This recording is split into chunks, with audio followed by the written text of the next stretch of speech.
want to talk about your annual planning process. Oh, you're not even doing an annual plan. Well, that's more important than ever for you to watch this video. I'm Mark Hunter, the Sales Hunter, and I want to walk you through 5 mistakes that people make when they build out their annual plan. Okay, here's the deal. It's critical to have an annual plan. Why? Because it sets your roadmap. Could you imagine driving across the country without having a map? Minimally Google Maps or Apple Maps on your phone? You wouldn't do it. Yet why do we go into the sales year without a plan? That's what the annual plan is all about. Here's 5 mistakes that people walk through, and I want you to stick around to the end because I got a special offer for you. 1, underestimating time. Now, that's not underestimating the time it takes to build the annual plan. It's underestimating the time it takes to execute the annual plan.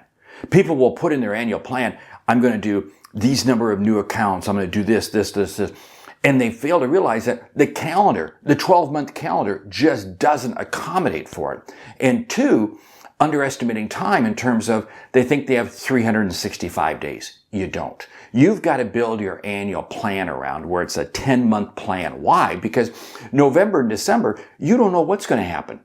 And if you're sitting there building your plan around knowing that you need all 365 days, you will not achieve your plan.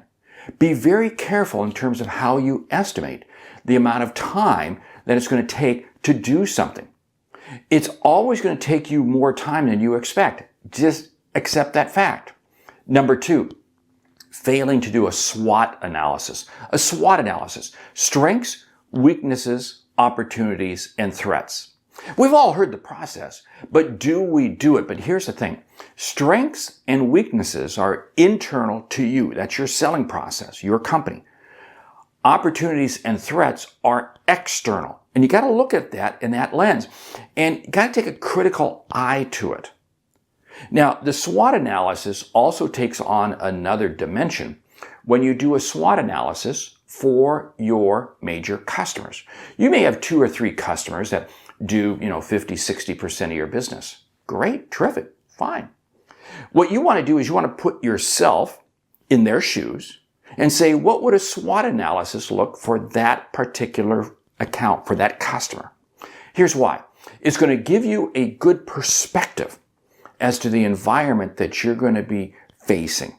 And that takes us to number 3, not knowing the customer's issues. You see, it's easy for us to look at our issues and think, oh, those are the issues, but we've got to look at the customer's issues. You've got to go downstream with the customer. This is why doing a SWOT analysis for your customer is really very beneficial. You got to go downstream. Why? Because you want to understand, who are they selling to? I don't care what business you're in. It may even be B2C. There's always somebody else that somebody's serving. I want to go upstream. I want to look at what's their supply chain look like. I want to look at what's the environment, what's the competitive environment. It's customers' issues. They encompass a lot of things. Are there going to be regulatory changes? Are there going to be changes in the economy or demographics or psychographics that could impact their business? I've got to understand that. And I'm going to do this for my major customers. This is one reason why I say you always got to be selling in your ICP, your ideal customer profile. Just this morning, before I did this video, I had an opportunity to submit a proposal for a speaking engagement. I do a lot of speaking. And it was for a conference, and they sent me a proposal and looked at it. But I chose not to. Why? Because it's not an industry that I can lend any expertise to. My talent isn't going to fit well. In other words, it doesn't fit my ICP, so I chose not to participate in literally going through the RFP process. When you understand your SWOT analysis and your customer's issues, then it's amazing at how much clarity you're going to have in terms of where you spend your time, which takes us to number 4, and that is failing to build a buffer. Failing to build a buffer. Now, what is the buffer? The buffer means that if I have to achieve X, we'll say $1 million in revenue next year, I better build my plan to where I'm going to achieve 1.2 million or 1.3 million. I've got to build a buffer. If I know that I need to bring on board 10 new customers next year, I'm going to build a plan that's going to have me bringing on 12 or 13 new customers. I always create a buffer. This is very important with existing accounts because what happens is people will take existing accounts. Oh, I can always count on them for X amount of business. I better build a buffer in there because what happens if they don't? So I'm actually going to put in my plan less business than I think they're going to deliver. I've got to create a buffer. And number 5, not going deep enough. In other words, you build an annual plan at a very high level, very superficial, but you don't get under the table, under the tent. You dig down deep to where you know what you need to get to. Why? Because when you go deep enough, it's going to have you beginning to ask questions.